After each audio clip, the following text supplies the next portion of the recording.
Hey everyone, and welcome back to another video. I cannot believe that it's been almost a year. It's going to be a year in February that I posted my last video, but here we are. A lot has changed in the world since we've spoken last. I feel like I put so much pressure on myself for my first video to come back. I mean, at one point I had written out this entire manifesto, and I call it a manifesto. It wasn't I wasn't going to publish it. It was more of an outline of what I wanted to say, everything that had gone on, everything that caused me to kind of take a step back and reevaluate everything. And I'm so thankful for good friends in my life, because I remember I was talking to Nikki about it and she was like, and there were a few times that I was planning on coming back. I remember I filmed a video around my birthday. I have hair on my lip gloss. I filmed a video around my birthday and I was like, I'm back, but I just really wasn't ready. I think over time, maybe you guys, maybe I'll share more if you're interested, because I could just be, completely up in my own ego. I am open to talking about the things that I have gone through and healed from and how I healed from them. I actually this summer started going to therapy again and had such an amazing experience. And I actually went because I was like, I don't know why I have this such a huge block when it comes to YouTube. So many things had happened behind the scene that honestly just really broke my spirit. I had very little self-esteem, very little self-love. I really didn't think much of myself. I didn't think I deserved anything. My self-worth and everything was so low that I thought, I was like, what's the point of even going on YouTube or sharing on YouTube? And it wasn't one event. It was just a bunch of things that eventually piled on. I felt really out of place, I didn't really belong in the influencer community because I didn't want to do things how everyone else was doing them. At this point in my life, I've been doing YouTube since 2008, and next year, my next YouTube anniversary, I'll be 26, and that means I will have been doing YouTube for half of my life. YouTube has always been a really huge part of my life. I started when I was 13 years old at a really pivotal age. I mean, think about you when you were turning 13. And at the time, you weren't making money off of it. It wasn't a job per se. It was really just the early days. I was a very socially anxious kid. I wasn't the type who played sports, or I wasn't in a ton of clubs.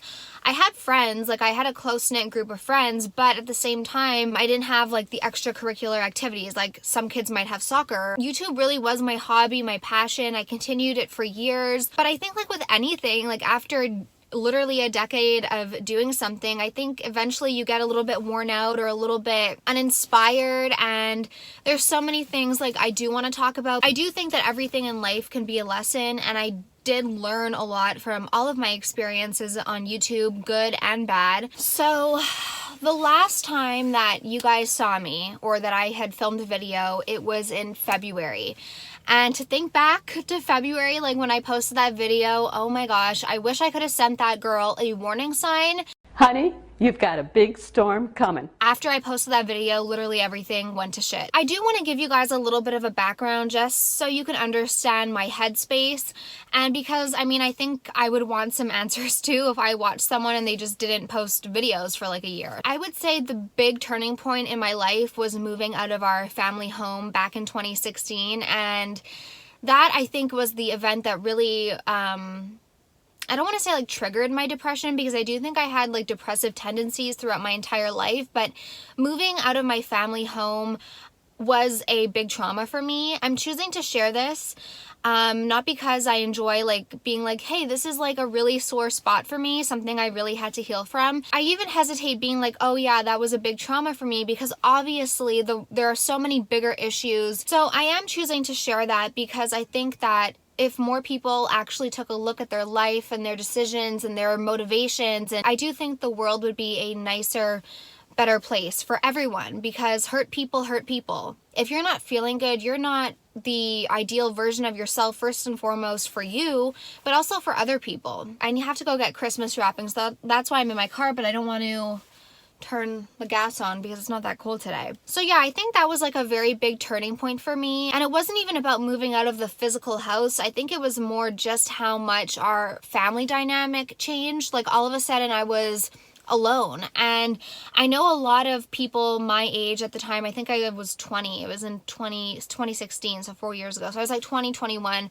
I know a lot of people are in living situations where they move out even earlier, or they move out and they don't have, you know, I was very blessed that I could afford to move out, that I was able to pay my own way and stuff like that. For me, I don't think I was ready, and I think it was really, really hard on me mentally. I started emotionally eating, gaining weight, which led to like horrible comments being sent my way, which led to me, like, it was just a very bad, vicious cycle. I don't associate that condo or that apartment like with very good times. And then we decided to buy our house. We knew we wanted to buy a house, but this was just like a really good opportunity. And especially now during the pandemic, I am so thankful to have, you know, a house with a backyard, to be near nature. Like, we live by the water, we have like a hiking trail. I'm so thankful to be surrounded by nature. What basically happened is the house was such a not a sporadic decision. I'll explain more in depth like later on. I was renting from an owner, so it wasn't like a committee or whatever. And so as soon as we decided that we were going to buy this house, I notified my landlord right away. He was over, well, the real estate agent, who was a total dick, was over within like a few days taking pictures. And I really did treat that apartment, even though it wasn't mine, I did treat it with respect and wanted to help the apartment sell as quickly as possible, since I would be leaving earlier in my lease. So I was really accommodating with all of the visits. Oh my god, I feel like I'm in the Titanic. I wanted to make my landlord's life easier. The real estate agent essentially, I mean, I can go into greater detail in a video. I don't want to like make this video forever. He essentially broke into my apartment and was just such a dick. Like, his energy, his vibe, like, you can tell he was just like, ugh. In my personal opinion, it was like, you had to watch your back with him. And I was right. Let me tell you, I had a feeling one day, and oh, I was right. And I can do a full story time if you guys want this, because it was an important lesson for me in setting boundaries and being very clear on everything. That was a very stressful experience. And then we moved into our house in like August. Already I was adjusting to like living in a house, having to take care of an entire house and the property and everything like that, while battling my mental health that I had been dealing with, you know, for a while. So then December comes. We had been in the house for a couple months and we got a puppy. And Stella is a little bit over a year old now. She is a barrel of energy. And I actually, if I was going to do clickbait, I'd say I gave my dog away. I actually haven't had Stella. We haven't had Stella for 3 weeks. We are picking her up tomorrow. Stella is, she's indescribable, truthfully. I'm struggling to find words for her. She is a Rottweiler Black Lab mix. I really wanted a Rottweiler, and Mike wanted a Black Lab. For some reason, he grew up with a lab. We always grew up having Rottweilers in our house ever since before I was born. My parents had 3 Rottweilers at one point, which I don't know how they did it. We always kind of knew when we moved we would be getting a big dog. Stella is pretty intense, and she has been really hard for me, and I always struggle talking about Stella because I feel like whenever I talk about her negatively, and so I'm really trying to work on that. Stella is not an easy dog. I'm gonna be honest with you guys, I never understood postpartum depression. I was like, how could you be depressed because of something or someone that you wanted so badly? But I actually think that I did have like the puppy blues like really badly, because Stella was just a very stubborn, persistent dog. Her dog trainer actually described her as very stubborn, very calculated, very excited. She is just Stella. I mean, there's no words to describe her. And for a long time, I really beat myself up over how Stella was, because I was like, we did everything right. Like, I feel like such a failure of a dog mom. And I mean, I did have dogs growing up, but I wasn't the one raising them. So I felt like such a complete failure. I was like, we did the puppy kindergarten classes. We did the training right away. I was outside with her every 15 minutes potty training. I was walking her every single day. I was playing with her every single day, giving her mental stimulation, physical stimulation. I thought I was doing everything. Like, I was pouring all my energy into this puppy who didn't stop ever. She does not ever lie down. You're not gonna believe this, but this is the God's honest truth. I got to cuddle Stella. Like, cuddle as I mean, like, I got to lie with her on me one time when she was a puppy. I was caring for her a lot, but in terms of like what humans want out of dogs, I didn't get that. And maybe that's selfish, but it was really hard. Like, you get a dog to, like, yes, play, and well, I mean, like, I don't like walking that much. Like, you get a dog to play with it, to walk with it. She was level 100 all the time, and that's really, really hard. And the trainer told me, he was like, she's the work of 5 dogs in one. And I was like, that makes me feel so much better, because I thought I just, like, was a little bitch who couldn't handle my dog. And I felt so guilty, and I felt so ashamed, and I was at my breaking point. I mean, I'll tell you, we had one weekend where Mike's family has a fishing camp, like hours away, like literally isolated. The first day Mike left, it was a Thursday. Stella never escaped from the house before. Never, ever ran away, got brought back by public security, ran away. Even if I tried to secure the backyard the best I could, she would get out. Like, I'm telling you guys, it was like one thing after another. It got to the point where, like, I would not let her outside unless she was, like, tied up.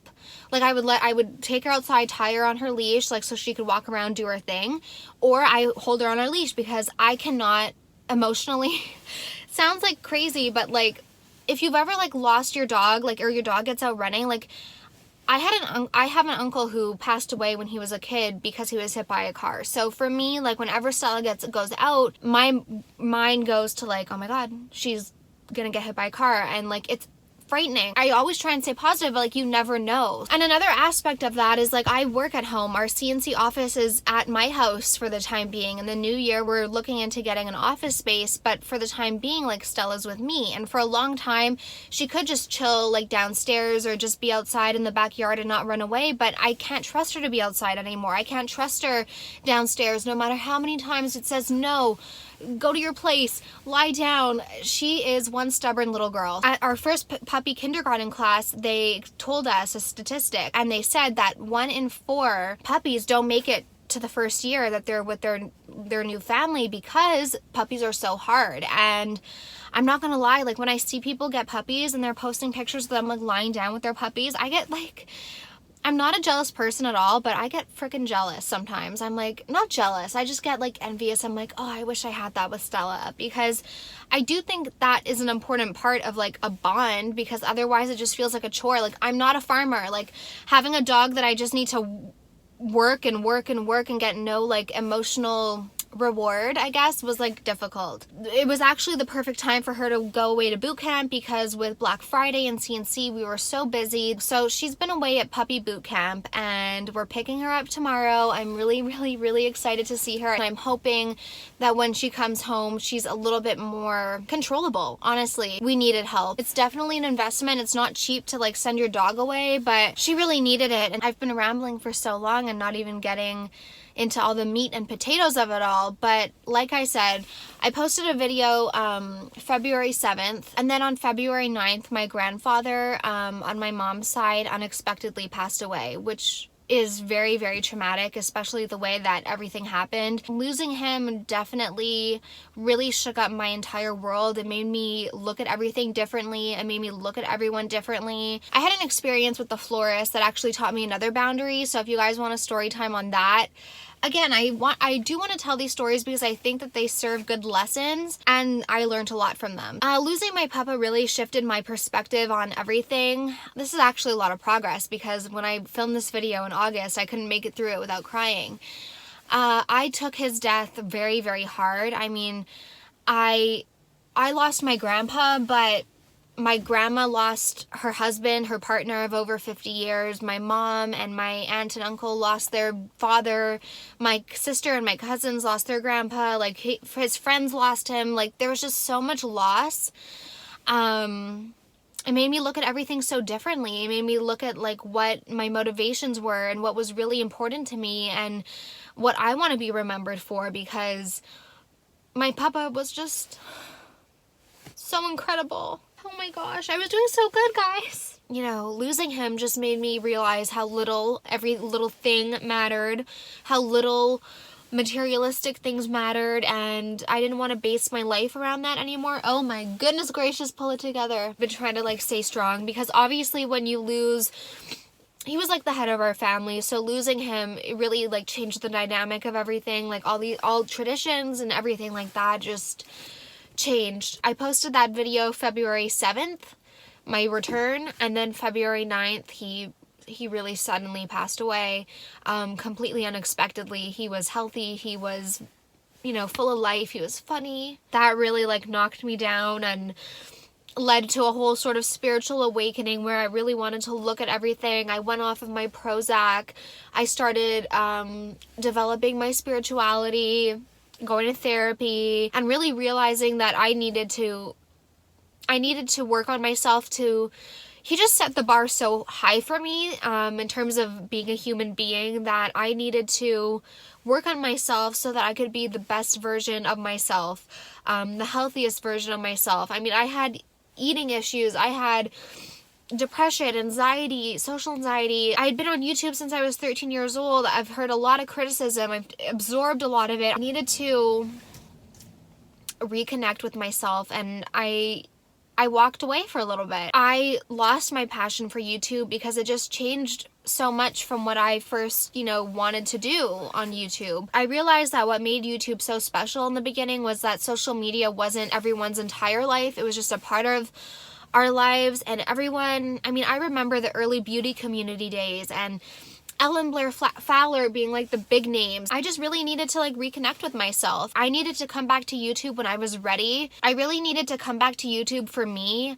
I didn't want it to be because I could make money. I didn't want it to be because I wanted popularity. That wasn't my initial goal. And along the way, I think I got caught up in everything and I made some wrong decisions. I lost my way a little bit. I guess my only thing I can say is like, I was a teenager, I was a young adult, I was figuring it out, I had access to things and money. I think I did pretty good, like, considering everything, but I mean, clearly not the best. I needed to learn how to set boundaries for myself, like not just like in terms of like what I post online, but also in how I interact with people. I really just want to focus on my life. And what made social media so special in the beginning was that everyone was unique. Everyone was just coming on and sharing a mutual love of like beauty or fashion or whatever. Once you just get caught up in this thing, you get chewed up.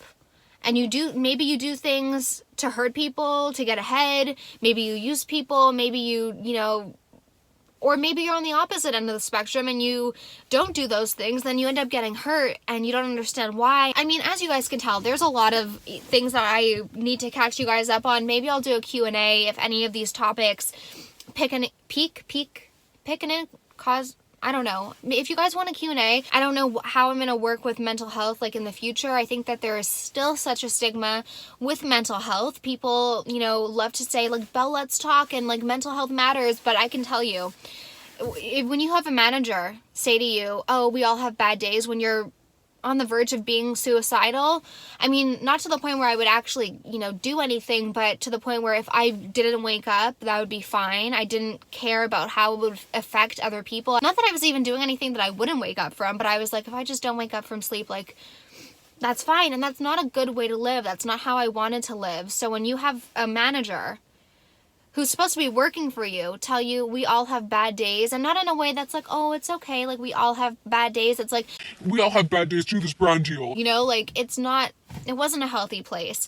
And I needed to figure out how I was going to navigate my own social media presence. For the time being, I don't really think I'm going to be present on Instagram. I think I'm really just going to focus on YouTube. It's where I feel the most comfortable. In terms of boundaries, I'm not really focused on sponsored content, and thanks to you guys really for supporting CNC since we've launched. I've been able to have that independence that has been so freeing for me, and I am so thankful. And I want to do right by you guys. I'm not a guru. I mean, I started off as a beauty guru. I'm still figuring it all out. I'm trying my best. I'm working on my mental health. I'm working on being a better overall well-rounded person, and I want to take you guys along for the ride without being like, oh my god, I need everyone to think I have this perfect life, because no one's life is perfect. I can tell you that for a fact. I feel like I got caught up in the whole influencer scene, and that's not where I want to be anymore. I just want to be living my life, working on my dreams, working towards my goals, just I don't know, just getting back to my roots of why I started this. I really hope this made sense for you guys because I feel like it's very long-winded and probably didn't make a lot of sense. I am so appreciative to each and every person who thought about me, who reached out to my friends or my sister who asked about me, thought about me or sent me a well wish. Oh my God, speak of the devil. Tony just pulled up. I was vlogging. I don't have a lot of memory, so was Leo with you? I also just want to say thank you to everyone for respecting my privacy, and for, you know, giving me this time to heal and to grow. This is like my favorite quote. I'm big on quotes, but I love the quote, when you know better, you do better. And I feel like I know better now. I was just so naive in the past. Hope that you guys understand kind of what's been going on. Basically, I just had, since 2016, so many life changes, mental illness, and then COVID. I mean, can you like guys freaking believe what we're going through? If you would have told us 2 years ago, imagine, like, I want you to remember this. Like, if you're ever like, oh my God, why am I so stressed? Why am I so anxious? We're living through a pandemic. If you would have told 2018 you, oh, by the way, in 2020, you're going to be stuck in your house for months on end and you're going to have to wear a mask everywhere and you're going to have to sanitize and you won't be able to spend Christmas with your family, you would have said, you're freaking nuts. What are you saying? But that's our reality now. And so I think that's important to remember. I really hope that you guys are doing well. I hope that we can catch up and get to know each other again. And I'm excited to be back because I have missed it. And I think I am ready. And oh my God, the sun is so beautiful. It's like, you know, when the clouds just look like heaven's like peeking through. I feel like I left so much out. I guess I really just want to end this on a thank you note. I'm eternally grateful for the love and support that you've shown me and Tony and CNC and just me throughout the years. So many of you have grown up with me. I don't even know how to end it at this point because I'm like, oh my gosh, I have been talking for so long. I feel like I didn't cover everything, but this isn't my last video ever. I'm sure I will be able to fill in the blanks or what you guys want to know in upcoming videos. My life isn't perfect. My life isn't picture perfect. I'm just really doing my best. I guess we'll see where this goes. Because at this point I'm nervous to post this video, but at this point I can either just like never post again and wonder what if. But I think I'm at the point where I'm like, no, I'm ready. I'm excited about it for the first time in a long time. And I'm excited to hear from you guys and catch up and share what I've been loving and tips, everything that I wanted to always talk about with my friends and my sister. I appreciate you. I appreciate you watching. I appreciate your support. And I appreciate the opportunity to have the platform that I do. I'm excited to share more about that. And I will talk to you guys soon.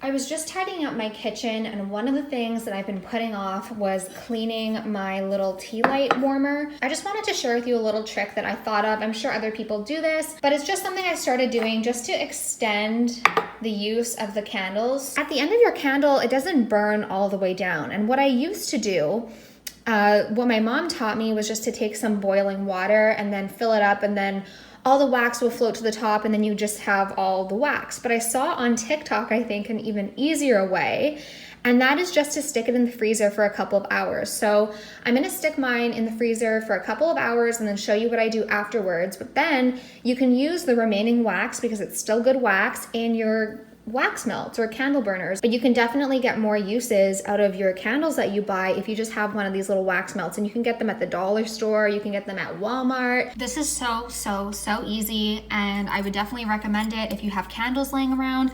I really wish Bath & Body Works would do a recycle program. Like, you know how Back to Mac, I don't know if it's still this way, but at Back to Mac, if you return 6 empty items or just 6 items, you can get something for free. I mean, even if they were like, bring 10 containers back and you get a free mini candle, that'd be so much better, because yes, you can do the whole using it for Q-tips and storage thing, but especially when we all live together, like my family and I, oh my gosh, we had like hundreds of these. All you have to do is literally stick it in the freezer for a couple of hours. Normally I just take it out when I remember. I've never had an issue, and then I will show you what to do. This is another random little favorite, and I mean, I don't know about where you guys live, but Montreal is in what they call a red zone, so we're really not supposed to be doing anything. So there's lots of time to do home projects. That's what I'm telling myself.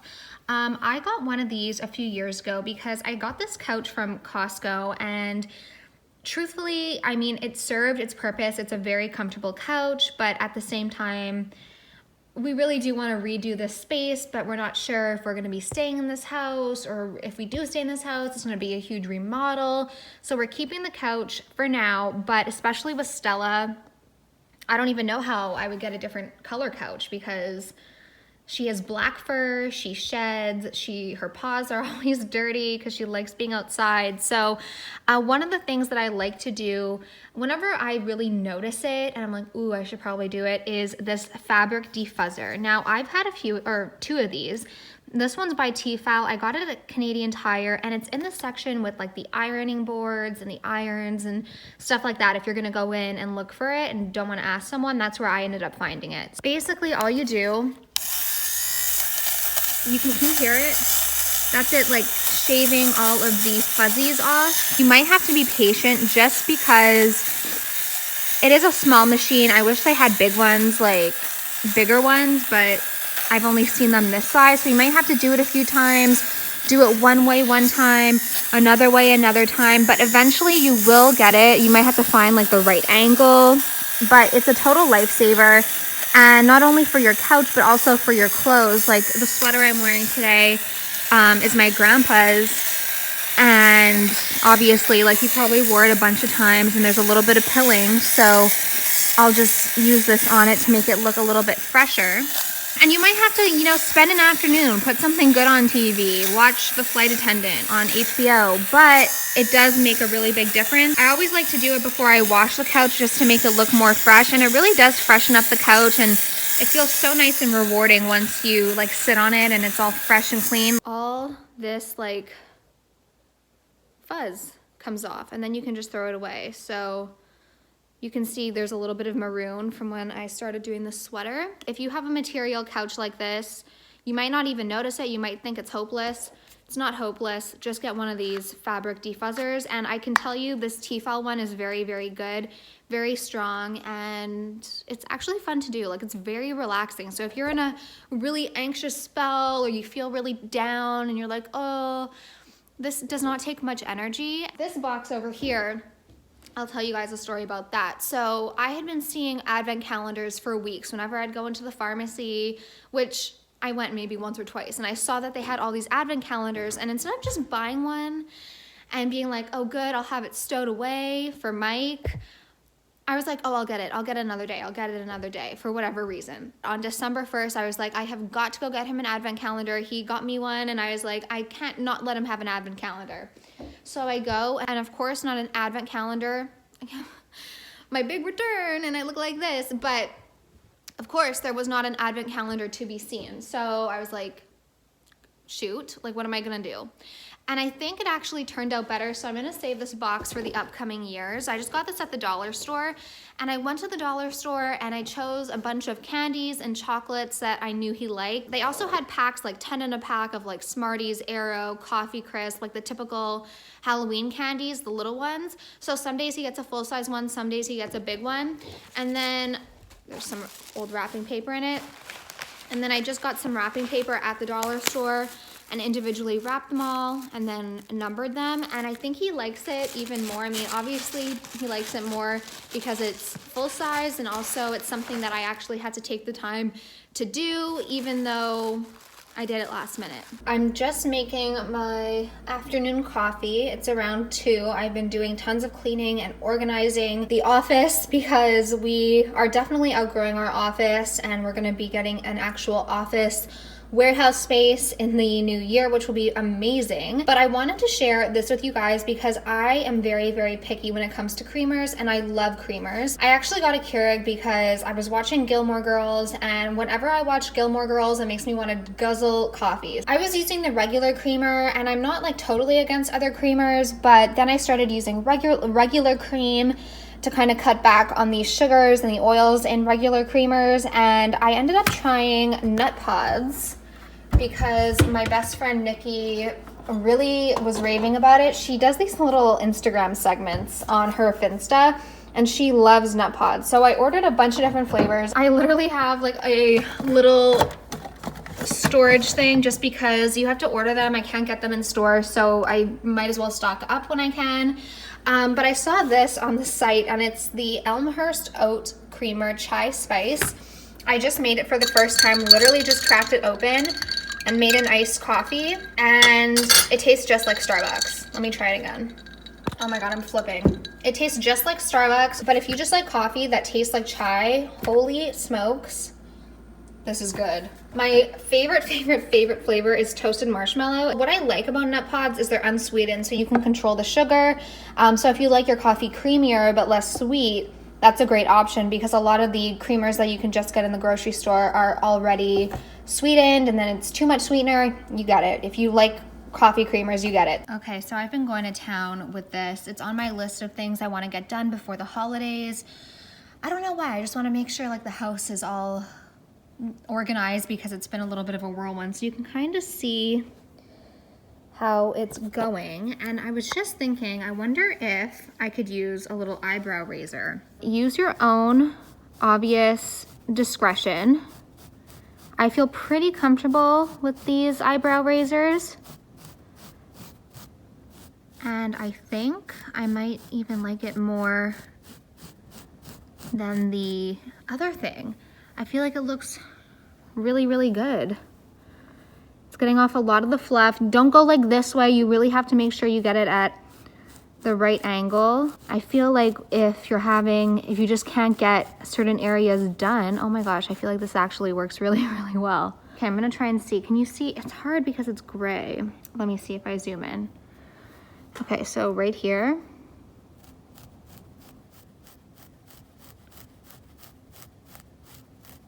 Oh my goodness. Think about this before you do it. Don't just listen to me. I'm just doing what works for this couch. It's not ripping the fabric, and I think it looks exactly like what comes out of the machine. Okay, so you see all here, all this pilling.